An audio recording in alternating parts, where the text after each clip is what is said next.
Welcome to another deep dive, this time into the world of bioinformatics. Buckle up, because we're heading straight to the Swedish Bioinformatics Workshop.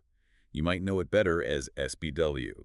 Think of it as peeking right into the labs where they're writing the future of life sciences. Everything from cracking the codes of ancient life to, well, personalized medicine for really tough diseases. And the coolest part, we're going to jump between all these different presentations, giving you a real feel for the variety of research happening right now. Kind of like a backstage pass to the hottest science conference in Sweden. You definitely don't need a PhD to get what's going on either. Trust me.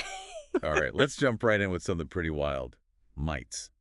And get this, they've been thriving without sex for millions of years. Yeah, Dr. Jens Bast had some fascinating stuff to share on oribatid mites. Tiny creatures, but they really turn our ideas about how important sex is for evolution on their head. Wait, hold on. How do they even evolve and adapt if they're not mixing their genes? Isn't that like evolution 101? That's exactly what makes it so interesting. Dr. Bast used some really cutting-edge gene sequencing, like TelSec and PacBio Hi-Fi, to figure it out.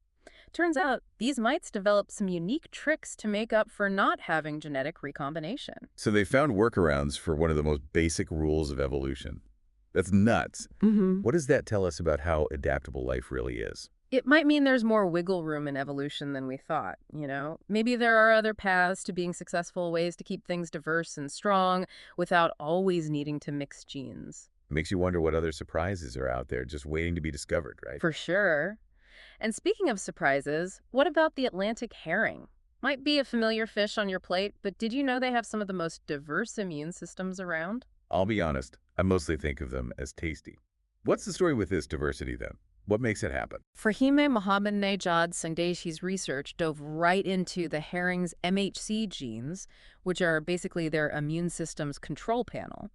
Turns out, all that variety is likely a result of, well, an arms race, evolutionarily speaking, with parasites and pathogens. So it's like they're constantly evolving new defenses to stay ahead of the curve. Exactly. A perfect example of what we call the Red Queen hypothesis. They gotta keep running, evolving, just to survive. Makes a lot of sense. But how do they figure all that out? It must take some serious detective work to untangle the genetics of a whole fish population. No kidding.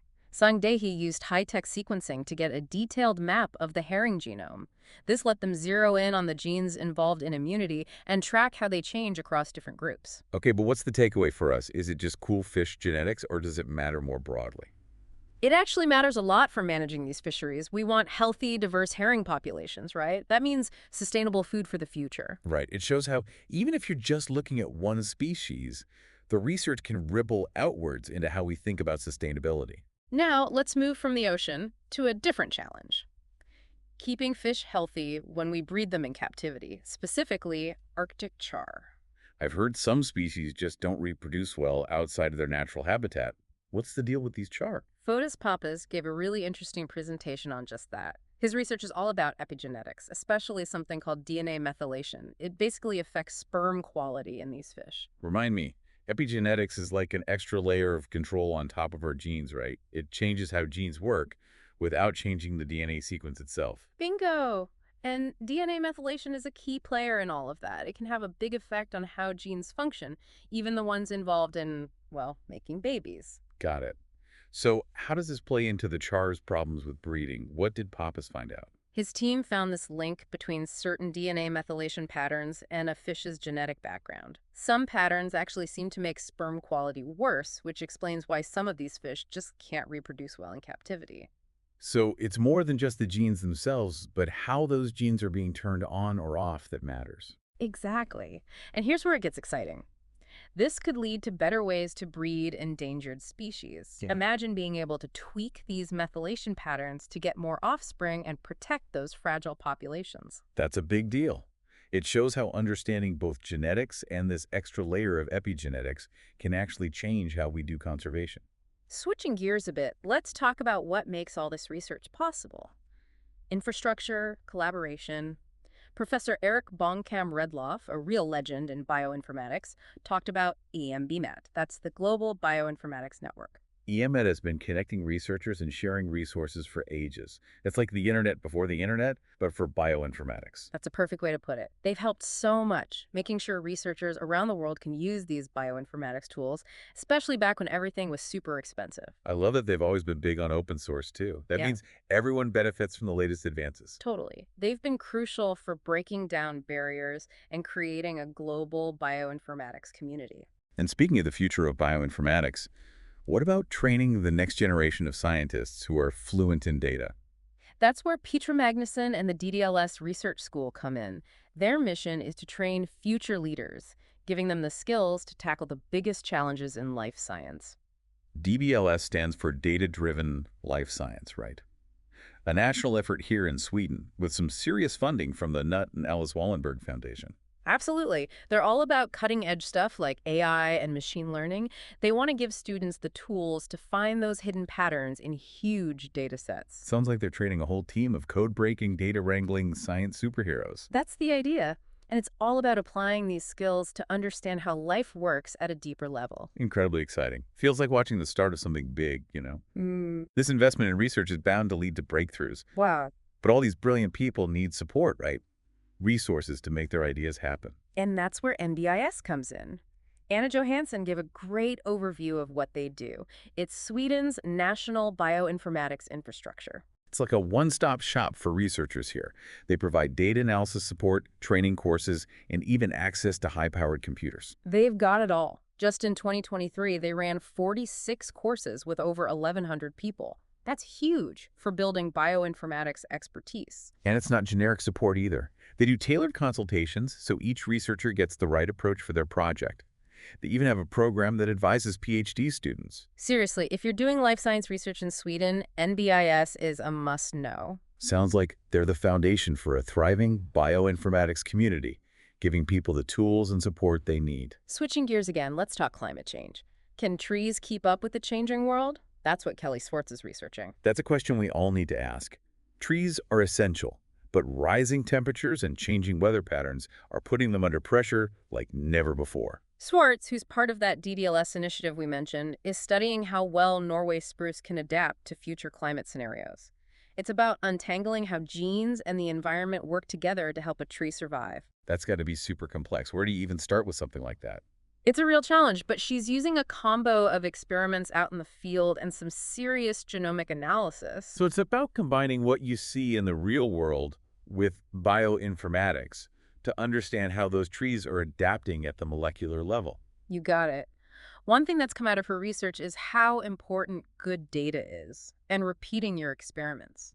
You have to be sure of your results, especially with something as big as climate change. Right. You don't want to be making decisions based on shaky evidence. Exactly. And you also need to make sure you're not mixing up things like local soil conditions with actual genetic adaptation. It's like a puzzle with a million pieces, and you have to be careful how you put it all together. What's the big picture goal of this research, though? Ultimately, it's about figuring out the genes that help trees adapt, which is key for conservation.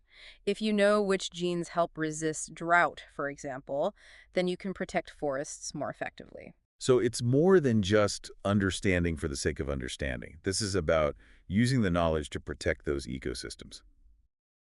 Now let's dive into another big one, heart failure, something that affects so many people. Philip Wrench's presentation was great. He's looking at early onset advanced heart failure as part of this project called SweetHeartSec. He's combining a bunch of approaches: whole genome sequencing, bulk RNA sequencing, even single-cell RNA sequencing. Wow, that's a lot of sequencing power. Why use so many different techniques? It gives a much more complete picture. You know, whole genome sequencing is like the blueprint, while RNA sequencing shows which genes are active in different cells and tissues. So you get a map of the genes A and D, a snapshot of what they're actually doing in real time. You got it. By putting it all together, Wrench is finding some surprising things about early onset heart failure. Like what? He's found something called sibling child cell chimeric patterns in some patients. Hold up, chimeric patterns. Sounds straight out of science fiction. It's where cells from another person, like a sibling, end up integrated into the patient's body. So they're carrying a little piece of someone else. Exactly. Now let's move from the heart back to plants and food. Michael Landy gave a great talk on the cassava genome. Cassava is a staple food for millions, especially in Africa.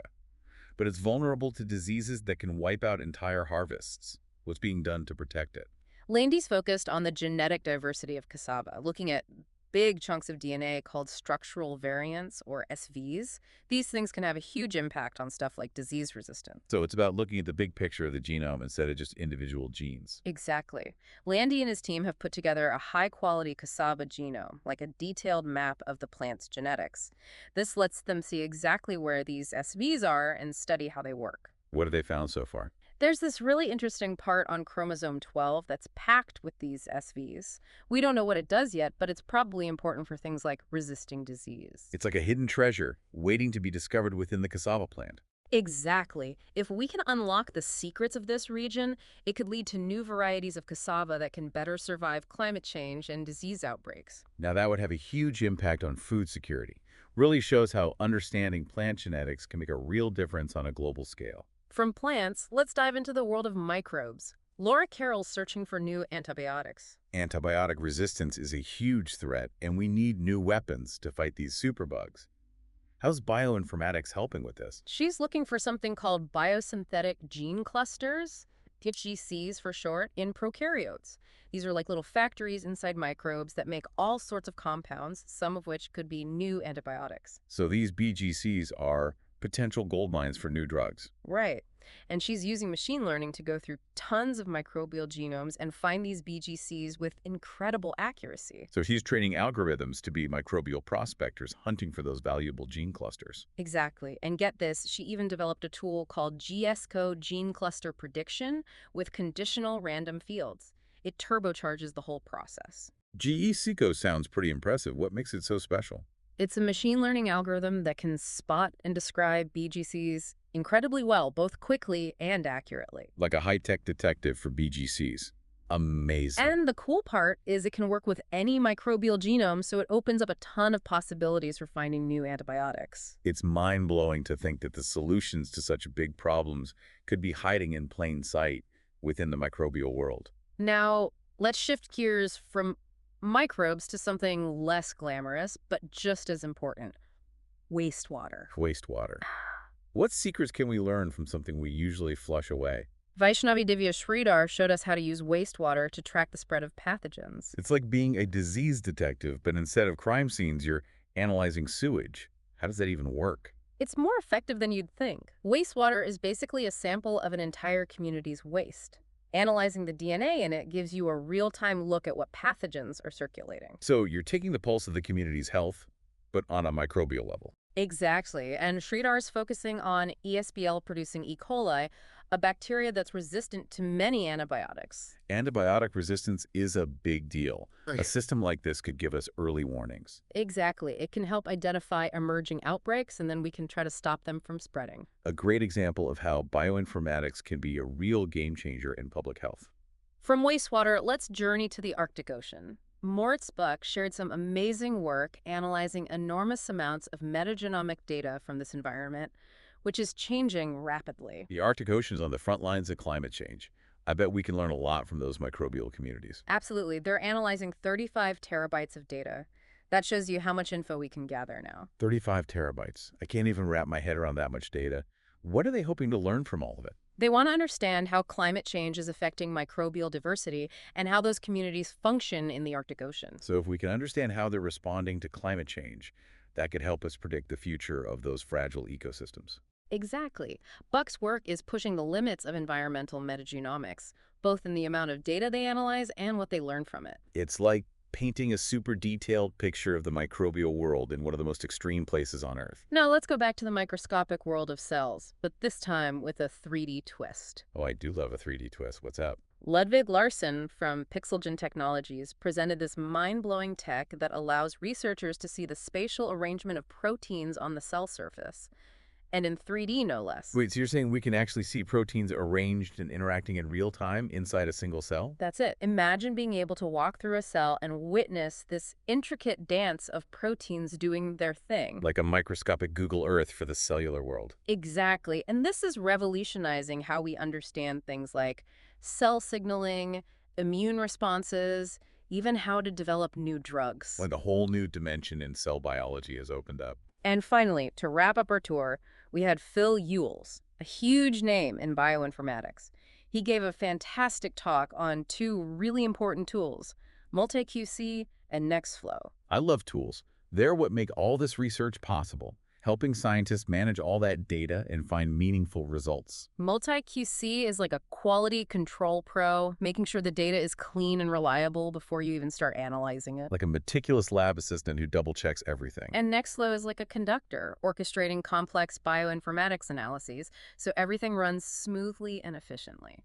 It's amazing how these tools are making bioinformatics easier and more efficient, letting researchers focus on the science. Ewells talked about some cool new features coming to NextFlow, like being able to use it with VS Code and even AI-powered help with writing code. AI writing code. That's a dream come true. Right. Imagine an AI that can guess what you'll code next, suggest better ways to do it, even help you fix errors. That would save so much time and frustration, like having a bioinformatics tutor right there in your coding program. And this is only the beginning.